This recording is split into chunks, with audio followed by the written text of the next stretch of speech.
Greetings, my fellow beings. My name is Amanda, and welcome to part 2 of things not to say to someone that is chronically ill. Last week, I covered the first 6 things that you probably shouldn't say to someone that is chronically ill, and I gave you a few pieces of advice on things that you probably could say instead. If you didn't see that video, I'm going to leave a link in the description below so that you can see that video. So without further ado, we're going to finish off the last 6 things that I put in this series. There are a lot of other things that you probably shouldn't say, but I'm going to leave it at the 12. So let's begin.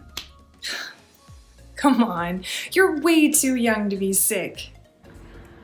So this is one that really gets under my skin. There was one time where I was getting ready to have a colonoscopy, and the lady who was my anesthesiologist, she was asking me about why I was getting one so young. So I was explaining to her my condition and what we were looking for, because at the time we didn't have an explanation yet. And she looked at me shortly before I passed out. "Oh, you're too young to be sick. You can't be sick." And I remember passing out going, "Hold up, wait a minute," and I didn't have any time to talk to her, explain to her, have any form of conversation with her.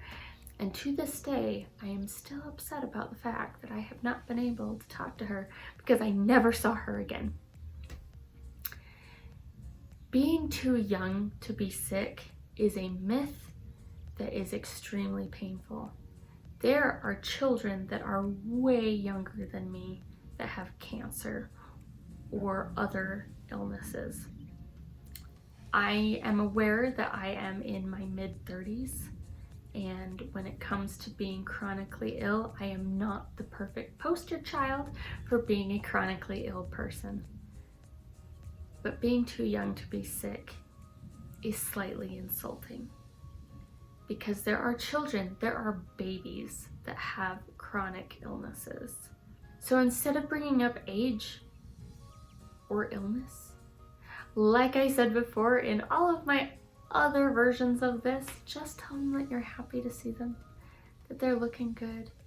If you've never even seen this person before and they explain to you that they are chronically ill and they tell you what the condition is, or maybe they don't tell you what the condition is, you don't need to bring up age.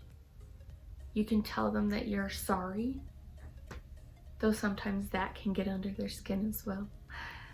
The main thing that I want to bring up is that talking to someone with chronic illness is to talk to them as if they don't have an illness at all. Just pretend that it's not there. Most disabled people want to be treated like human beings. And when you bring up their illness, they don't want to be defined by their illness. So don't even bring it up. Just talk to them about things that you would talk to about with other people. Maybe the day started out beautiful and sunny and instantly it snowed. So you're like, "Holy moly, have you seen the weather?" That is a perfect example. I remember sitting in my wheelchair in an elevator, and the guy didn't even bring up my wheelchair. We just chatted about how crappy the weather was, and the doors opened and it parted and we both went our separate ways, and it was a beautiful day. And I was just happy to actually be talked to, because one thing that people like to do is ignore people in wheelchairs, which is for a totally different video. But you are never too young to be sick, so don't bring up age. Hey, so I read this article on Facebook yesterday that talked about the power of positive thinking through trials. I think you should take a look at it. I think it could really help you out, right? Now, this particular one, while yes, it is good to think positively, because when you think miserably, you're going to be miserable. But thinking really hard about getting better is not going to change the situation. And telling a person, "Hey, if you just thought more positively, you're going to get better," tells that person that they're not trying hard enough. That if they just thought hard enough, if they were more positive, they could be in charge of their own healing.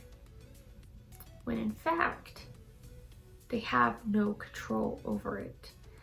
So you're basically telling them, you know what? I don't think you are trying hard enough. You're not doing everything that you can do in order to make yourself better. So instead of saying the power of positive thinking, like I said before, just wish them that I hope your tomorrow is better than your yesterday. Or I hope that you start feeling better. Ask them about the treatments that they're going through. Which doctors are you seeing? Oh, what program have they put you on? Oh, is it working?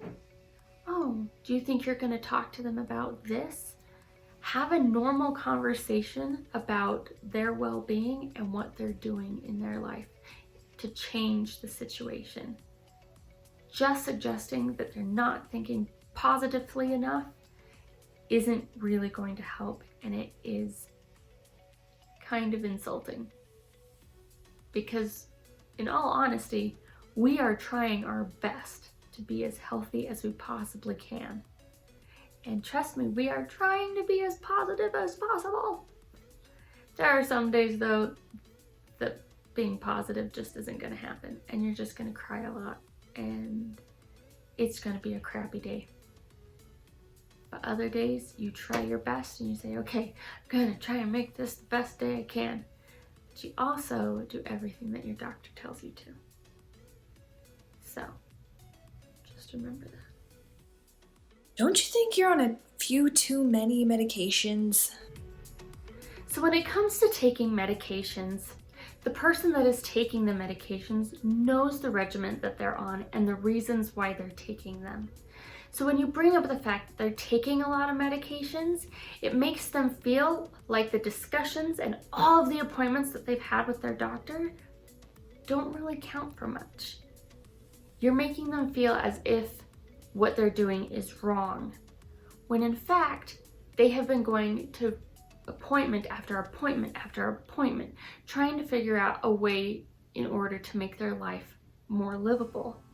When you have a chronic illness, and especially a debilitating chronic illness, you're trying your best to live a life that is somewhat normal so that you can wake up and maybe do a few things instead of wake up, shuffle to your chair, and sit semi-comatose for most of the day. So when you bring up medications, like, I think you're taking too many medications, I've looked in your medicine cabinet, there's too many medications there, I think there's too many chemicals in your body, all of those things devalue all of the appointments that that person has gone to. And I know that you mean well, and I know that you are worried about chemicals inside someone's body. So instead of bringing up medications and bringing up chemicals that are in the body, just ask them how they're doing that day. Hey, are you feeling okay today? Are you doing okay? The biggest thing with medication is probably not to bring up medications at all. If you see the person taking medications at the time, and there's a lot of medications that the person's taking, don't even bring it up. You could ask questions like, hey, what's that one for? Because maybe it's a weird color, I don't know, or a weird shape. I have a pill that is like the size of a sprinkle. That's to help me not to vomit. I also have a pill that's perfectly square. It's kind of a weird looking pill. That one's to help me so that I can actually eat, because my stomach decides that eating is shards of glass. So I take those pills. So you could ask specific questions, but don't bring up like, there's too many chemicals in your body. I think you should try something else. Maybe don't even bring up medications.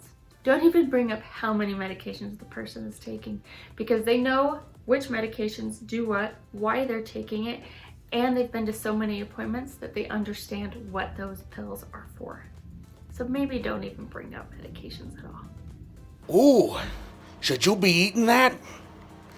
Ooh. When it comes to chronic illness, there are a few things that bring happiness to a person that is sick. For me, my little piece of happiness is a Coke and French fries. I love going to McDonald's and getting myself a large Coke with no ice, and a medium French fry.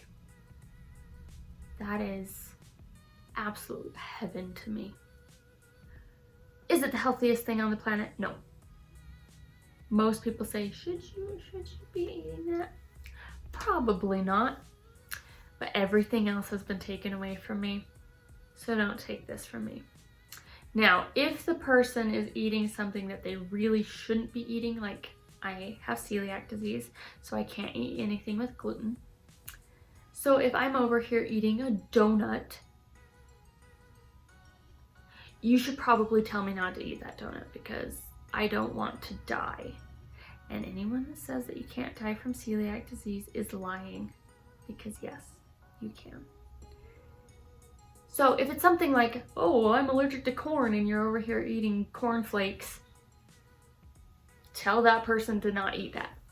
That you should tell them not to eat.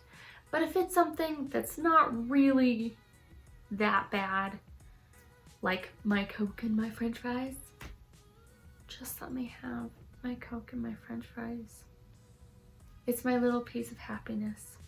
So instead of saying, should you be eating that? Just tell, oh my gosh, I love French fries too. French fries are the best. I love French fries. McDonald's French fries are the best. Oh my goodness.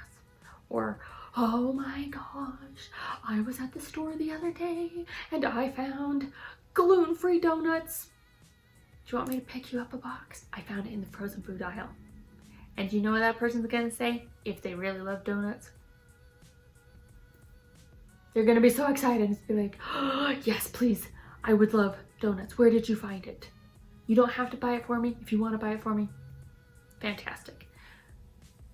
But instead of judging them for what they're eating, be excited with them about food.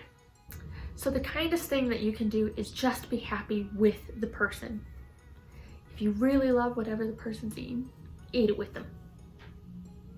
If they really love pizza, find a place that they can eat pizza. For me, there's lots of gluten-free pizza places.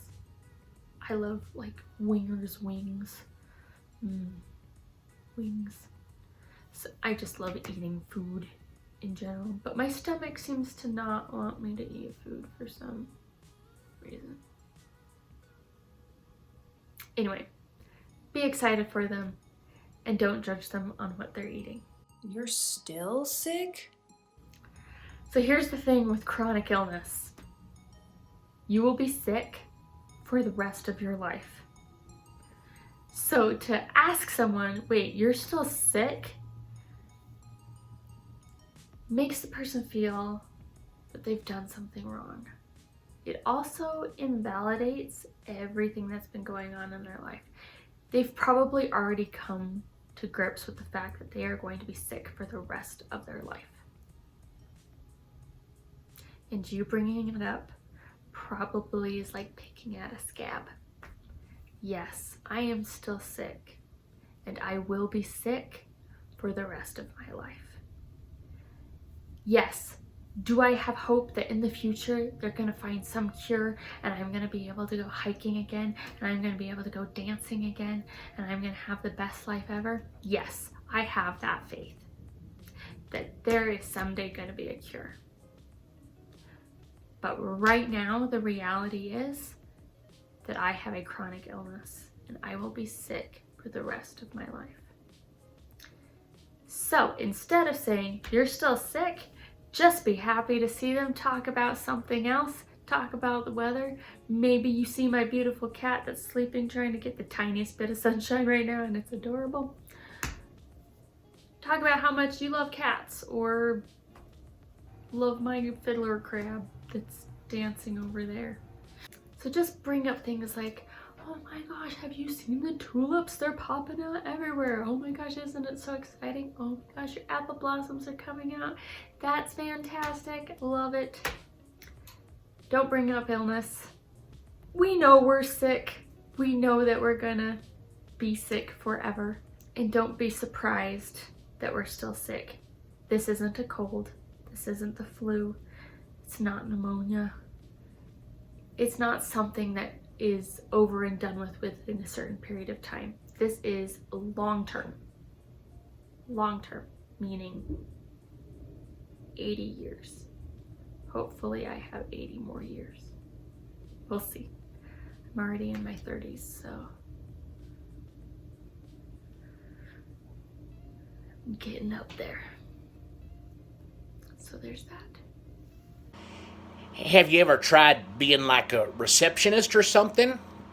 They're always sitting.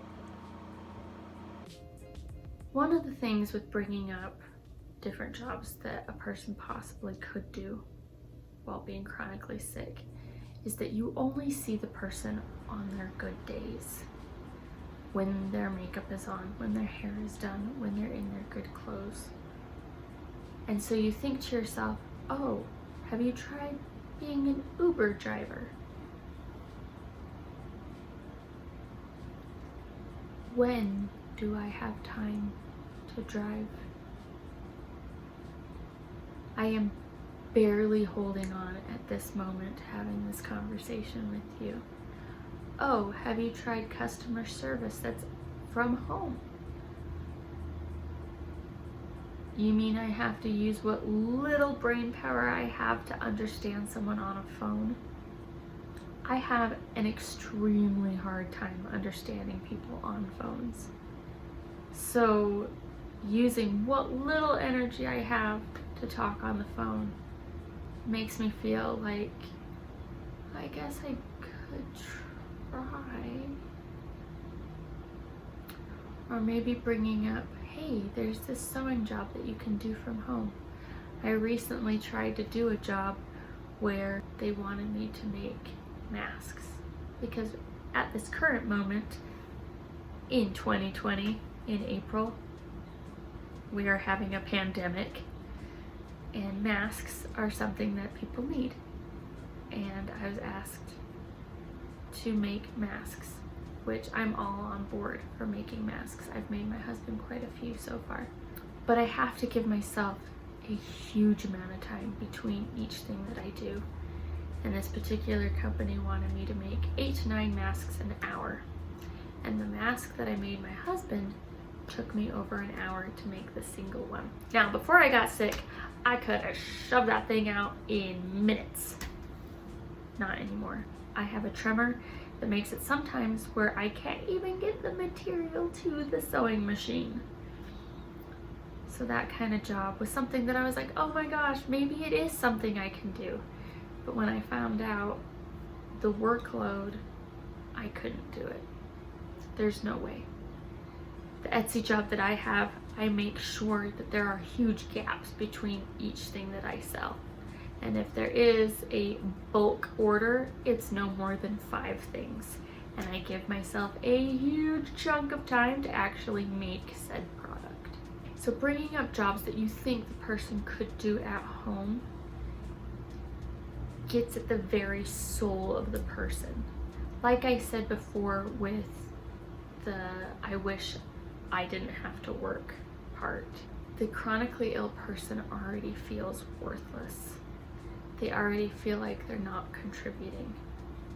So to bring up, oh, you could try this job, or this job's easy enough, is something that is really painful for that person.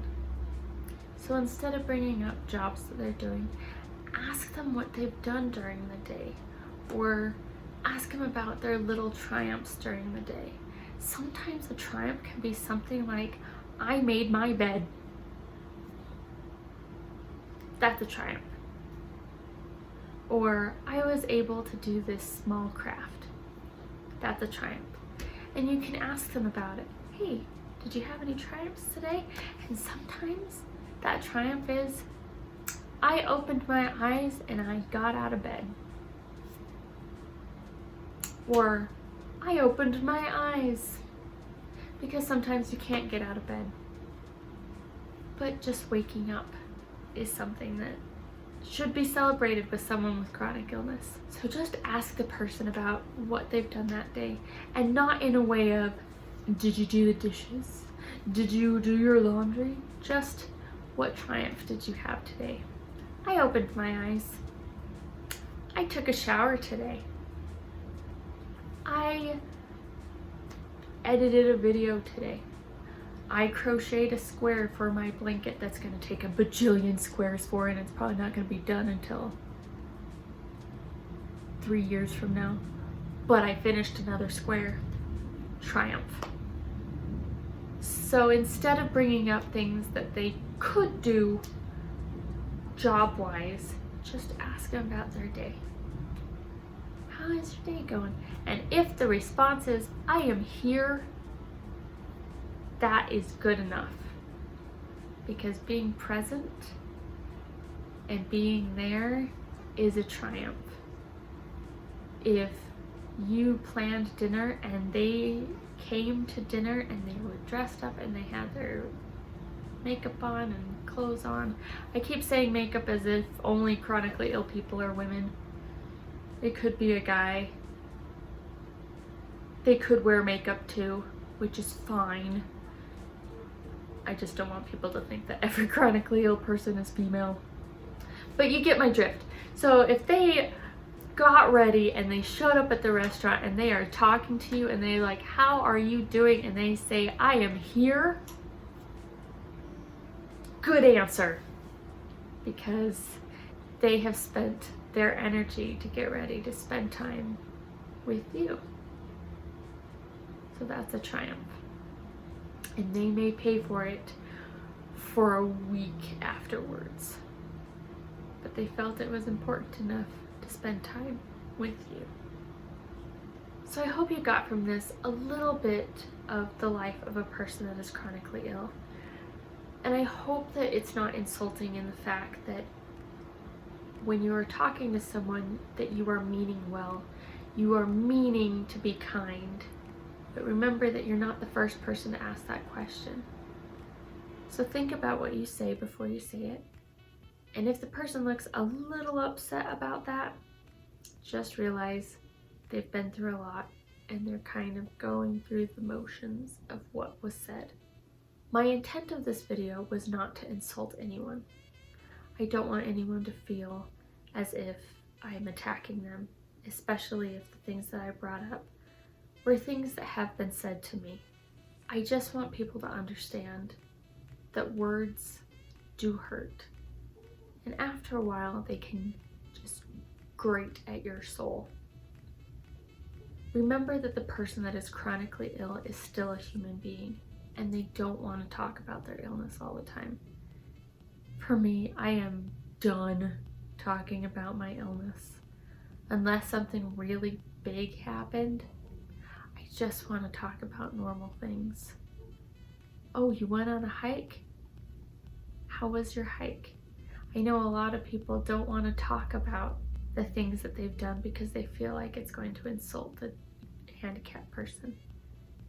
No. If I was interested in it before, I can guarantee you I'm still interested in it. Oh, you went to a Zumba class? I used to be a Zumba instructor. How was your class? Tell me about your instructor. Every single one of them is different. I want to know about how yours was. Oh, you went on a hike? What did you see? I want to know. Oh, you went horseback riding? Have you ever been on a horse before? Let's talk about that.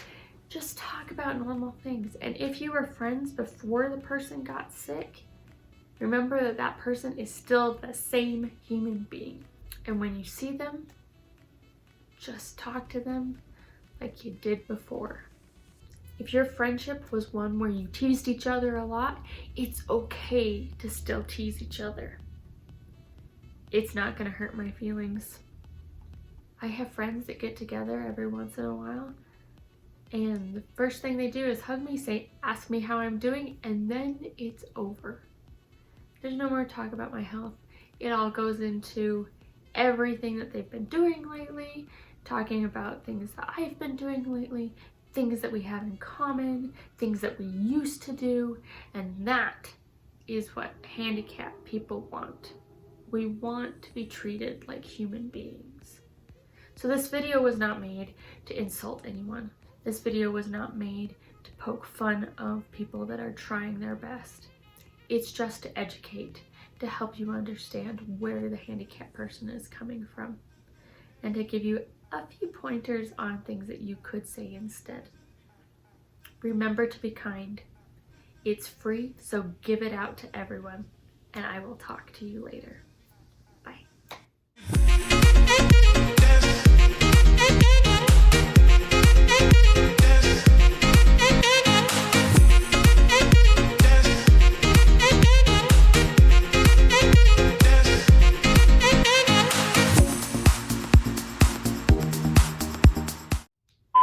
Hey, I think you're looking a little bit better. Cut that out because that looks stupid.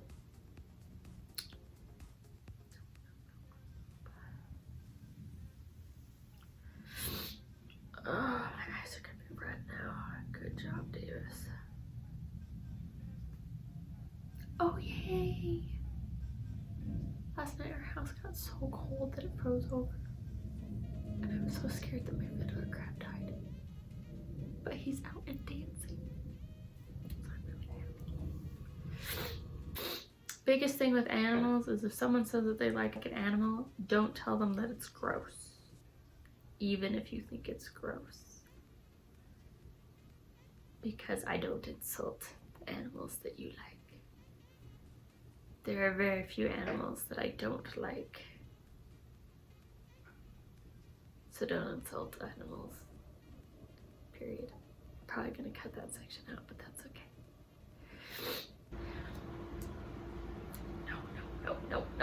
No.